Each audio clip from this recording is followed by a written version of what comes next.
2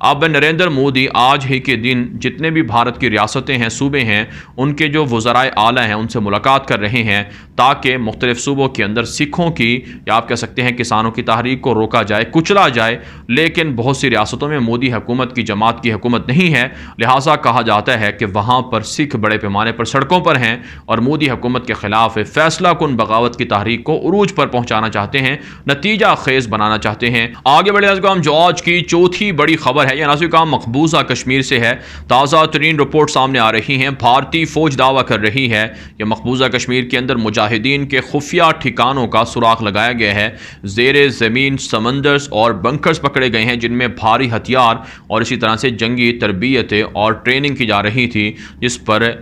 جو ایک طرح سے بھارت کی فوج کے خلاف ہے، بغاوت کے لیے اسلحہ استعمال ہونا تھا یا بھارتی فوج پر حملوں کے لیے یہ ٹریننگ یا مراکز استعمال ہونے تھے۔ ناظرین آپ جانتے ہیں کشمیر کے اندر فریڈم فائٹرز کے حملوں میں اضافہ ہو رہا ہے۔ ایک اور تازہ خبر کے مطابق IED نامی بلاس کے ذریعے سے حملوں کے ذریعے سے بھارتی فوج کو ٹارگٹ کرنے کا منصوبہ بھی بھارتی فوج نے پکڑا ہے، لیکن کشمیری مجاہدین کا دعویٰ ہے کہ ان کی جو کامیابیاں ہیں وہ بڑھتی جا رہی ہیں، ان کی جو اسٹریٹجی ہے وہ تبدیل ہو چکی ہے اور بھارتی فوج کو نقصانات اٹھانا پڑ رہے ہیں۔ ساتھ ساتھ ناظرین اطلاعات سامنے آ رہی ہیں کہ آج مزید سرچ آپریشن کے نام پر 3 کشمیری نوجوانوں کو گرفتار کر لیا گیا ہے، جبکہ حریت قائدین نے اور اسی طرح سے دیگر سیاسی جماعتوں سے وابستہ جو رہنما ہیں انہوں نے بی جے پی حکومت کے خلاف سخت تنقید کی ہے کہ نہتے شہریوں کو اور سیاسی قائدین کو، حریت پسندوں کو جیلوں کے اندر تشدد اور اذیت کا نشانہ بنایا جا رہا ہے اور ان کی صحت کا خیال نہیں رکھا جا رہا ہے، انہیں مختلف بیماریاں لاحق ہیں، لہٰذا عالمی برادری انسانی حقوق کی تنظیمیں اس حوالے سے اپنا کردار ادا کریں۔ آگے بڑھے ناظرین، جو آج کی 5ویں بڑی خبر ہے یہ ترکی سے ہے۔ ناظرین تازہ خبر سامنے آ رہی ہے کہ متحدہ عرب امارات UAE اور ترکی کے درمیان تعلقات بہتر ہو رہے ہیں۔ اسی حوالے سے ناظرین متحدہ عرب امارات کے جو وزیر مملکت برائے خارجہ ہیں اس نے دعویٰ کیا ہے کہ قطر کے ساتھ بھی تعلقات بہتر ہو چکے ہیں، اب ترکی کے ساتھ بھی متحدہ عرب امارات تعلقات بہتر کرنے کا خواہش مند ہے۔ یہی وجہ ناظرین ترک ذرائع ابلاغ بتاتے ہیں کہ لیبیا کے اندر اور دیگر جگہوں پر جو UAE کے ساتھ اختلافات ہیں، تنازعات ہیں،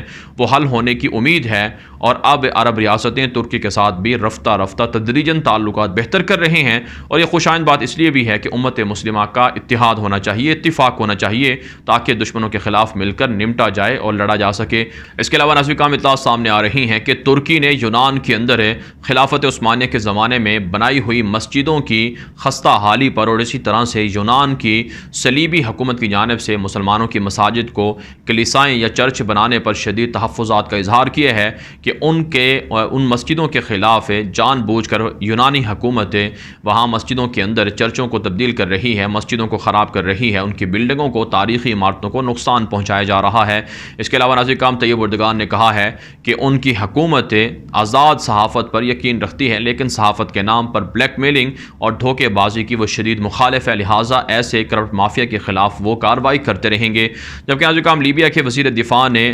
ملاقات کی ہے ترکی کے وزیر دفاع سے۔ لیبیا کے اندر ترکی کی فوج کا جو فوجی آپریشن ہے وہ بڑھتا جا رہا ہے اور آنے والے دنوں میں مزید باغی حفتر کے خلاف آپریشن ہوں گے۔ ترکی چاہتا ہے کہ لیبیا کے اندر باغی حفتر کی حکومت جو ہے یا بغاوت جو ہے اسے ختم کر کے منتخب فائد السراج حکومت کو بھرپور طریقے سے سپورٹ کیا جائے اور مضبوط سے طاقتور مزید حکومت بنائی جائے۔ اس کے علاوہ ناظرین اطلاعات سامنے آ رہی ہیں کہ کچھ باغیوں کے خلاف گزشتہ 30 روز کے دوران آپریشن کے اندر 250 کے لگ بھگ کچھ باغی گرفتار ہوئے ہیں اور متعدد ٹھکانے تباہ ہوئے ہیں اور متعدد کچھ باغی ہلاک ہو چکے ہیں۔ آگے بڑھے ناظرین جو آج کی 6ٹھی بڑی خبر ہے یہ ناظرین اسرائیل اور فلسطین سے ہے۔ تازہ ترین رپورٹ سامنے آ رہی ہیں کہ اسرائیل کے اندر سیاسی بحران بڑھتا جا رہا ہے۔ جو متعدد سابق فوجی عہدیدار ہیں، جرنیل ہیں یا بڑے بڑے فوج کے عہدوں پر قائم ہیں، انہوں نے اپنی اپنی پارٹیاں بنا رکھی ہیں۔ ایک رپورٹ کے مطابق 4 سے 5 بڑے بڑے فوجی لیڈر ہیں جنہوں نے اپنی پارٹیاں سیاسی طور پر قائم کر لی ہیں اور اب آنے والے الیکشن کے لیے مزید تیاریاں ہو رہی ہیں اور کئی چھوٹی چھوٹی پارٹیاں اب الیکشن میں حصہ لیں گے جو اسرائیل کی تباہی اور بربادی کا سبب بن سکتی ہیں۔ اس کے علاوہ ناظرین اطلاعات سامنے آ رہی ہیں کہ نہتے فلسطینیوں کے خلاف حملوں میں اضافہ ہو رہا ہے، مزید 3 فلسطینیوں کو گرفتار کر لیا گیا ہے اور یہی نہیں ناظرین بیت المقدس مسجد اقصی کے قریب زیر زمین بڑی بڑی سرنگیں بنا کر مسجد اقصی کی عمارتوں کو کمزور کیا جا رہا ہے، بنیادوں کو کمزور کیا جا رہا ہے، مسجد اقصی کو گرانے کی کوششیں کی جا رہی ہیں اور زیر زمین بڑے بڑے کہا جاتا ہے منصوبے ہیں اسرائیل کے، جس کے خلاف اردن نے شدید احتجاج کیا ہے۔ ہے۔ ساتھ ساتھ ناظرین کام اطلاعات سامنے آ رہی ہیں کہ اسرائیلی فوج اور فلسطینی مسلمانوں کے درمیان جھڑپیں بھی ہو رہی ہیں۔ تازہ کارروائیوں کے دوران 2 اسرائیلی فوجی زخمی جبکہ 3 جو فلسطینی ہیں ان کو بھی گولیاں مار کر شدید زخمی کیا گیا ہے۔ یہودی آبادکاری کی بھی منظوری دی جا رہی ہے۔ متنازع منصوبے کی باقاعدہ اس حوالے سے تصدیق کر دی گئی ہے، توثیق کر دی گئی ہے، منظوری دے دی گئی ہے۔ ایسے میں امت مسلمہ پر لازم ہے اور عرب ریاستوں پر لازم ہے کہ وہ فلسطینی مسلمانوں کی حمایت کریں، مسجد اقصی کی آزادی کے لیے اپنا کردار ادا کریں۔ اس کے علاوہ ناظرین کرام اطلاعات سامنے آ رہی ہیں کہ یمن کے حوثیوں نے اسرائیل کے خلاف اسرائیل کے سینسٹیو اور انتہائی اسٹریٹجک اہمیت کے حامل جو اہداف ہیں ان پر حملے کرنے کا اعلان کر دیا ہے۔ یہی وجہ ہے ناظرین کرام اسرائیل کی جانب سے یمن کے حوثیوں کے حملوں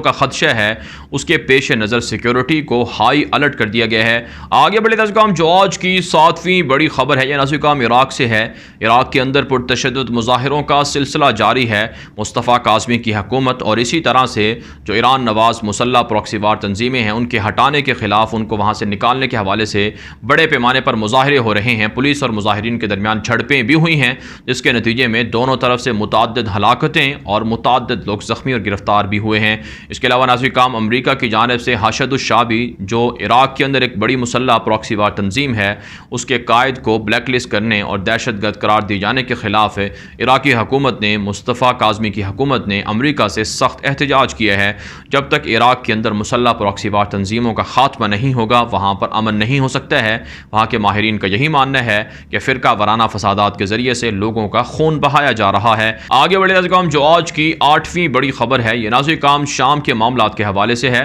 ایک تازہ رپورٹ میں یہ انکشاف ہوا ہے کہ امریکہ کی جانب سے مزید فوجیوں کو، فوجی قافلوں کو اور اسی طرح سے جدید ترین جنگی ساز و سامان کو، ہتھیاروں کو شام کے اندر پہنچایا جا رہا ہے اور امریکہ 89 فوج کو وہاں مضبوط کر کے شام کے پیٹرول پر اور گیس اور اسی طرح سے دیگر معدنیات پر قبضہ کرنا چاہتا ہے۔ یہی کچھ ناظرین کرام روس بھی کر رہا ہے۔ روس کی جانب سے تازہ بمباری سامنے آئی ہے جس میں ترکی کے حامیوں کو قتل کرنے کا دعویٰ سامنے آ رہا ہے، لیکن حقیقت یہ ہے کہ بشار الاسد کی حمایت میں روس اور ایران اندھے ہو چکے ہیں اور ان دونوں کی جانب سے بشار الاسد کی حمایت کر کے لوگوں کا، مسلمانوں کا، سنی مسلمانوں کا خون بہایا جا رہا ہے۔ ساتھ ساتھ ناظرین کرام ایران کے سابق صدر رفسنجانی جن کا نام تھا، ان کی ایک صاحبزادی ہیں فائزہ رفسنجانی، انہوں نے دعویٰ کیا ہے کہ جو جنرل قاسم سلیمانی ہیں ان کو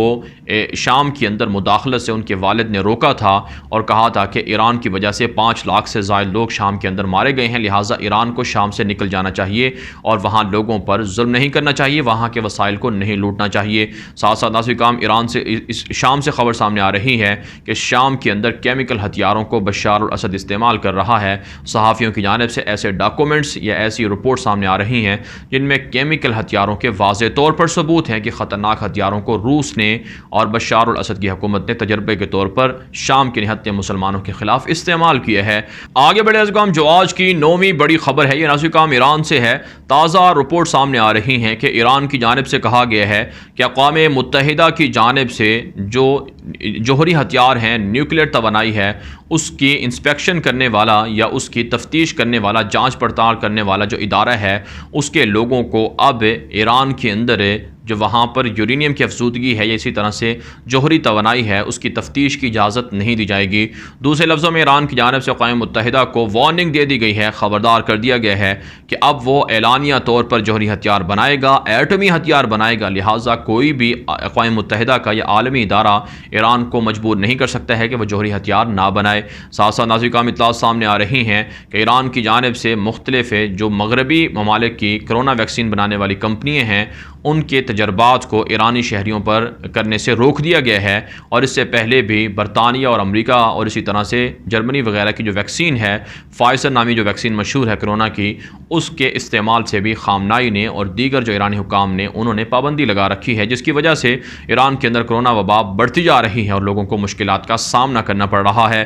آگے بڑھے ناظرین کرام جو آج کی 10ویں بڑی خبر ہے یہ جرمنی سے اور اسی طرح سے سوڈان سے ہے۔ ناظرین کرام تازہ رپورٹ سامنے آ رہی ہیں کہ جرمنی کے اندر پولیس پولیس اور مظاہرین کے درمیان جھڑپیں ہوئی ہیں۔ کہا جاتا ہے کہ جرمنی کے اندر نسل پرستی بڑھ رہی ہے اور نسل پرست جو سیاسی رہنما ہیں ان کے حامی سڑکوں پر نکل کر پولیس کو، حکومت کو تھریٹ کر رہے ہیں، دھمکیاں دے رہے ہیں۔ مسلمانوں کے خلاف بھی جرمنی کے اندر نفرت انگیز رویوں میں اضافہ ہو رہا ہے، جس سے جرمنی جمہوری طور پر، سیاسی طور پر تباہ ہو رہا ہے۔ اس کے علاوہ سوڈان سے خبر سامنے آ رہی ہے کہ 6000 سے زائد فوجیوں کو جو قبائلی علاقے ہیں وہاں پر لگایا گیا ہے تاکہ مسلح جنگجوؤں سے جو سوڈانی عوام ہے ان کو بچایا جائے۔ دارفور کا علاقہ ہے جہاں پر کہا جاتا ہے کہ بڑے پیمانے پر جو مسلح جنگجو ہیں وہ حملہ کر کے نہتے شہریوں کو قتل کرتے ہیں۔ اب وہاں پر فوج کو لگایا گیا ہے، لیکن آپ جانتے ہیں سوڈان کے اندر فوجی حکومت بھی ہے، لیکن فوجی حکومت عوام کے مسائل حل کرنے میں ناکام ہے۔ اسرائیل کے ساتھ تعلقات بنا لیے ہیں جس کی وجہ سے عوام سڑکوں پر ہیں، عوام احتجاج اور مظاہرے کر رہی ہیں۔ بہرحال ناظرین، دنیا بھر سے تھی آج کی 10 بڑی خبریں۔ ان خبروں کے حوالے سے آپ کی کیا رائے ہے؟ اپنی رائے کامنٹ کے ذریعے سے ضرور ہم تک پہنچائیں۔ مزید خبروں کے لیے آپ ہمارے ٹویٹر اکاؤنٹ دنیا میرے آگے اور غلام نبی مدنی فالو کر سکتے ہیں۔ آج کے لیے اتنا ہی، اجازت دیجیے، اللہ حافظ۔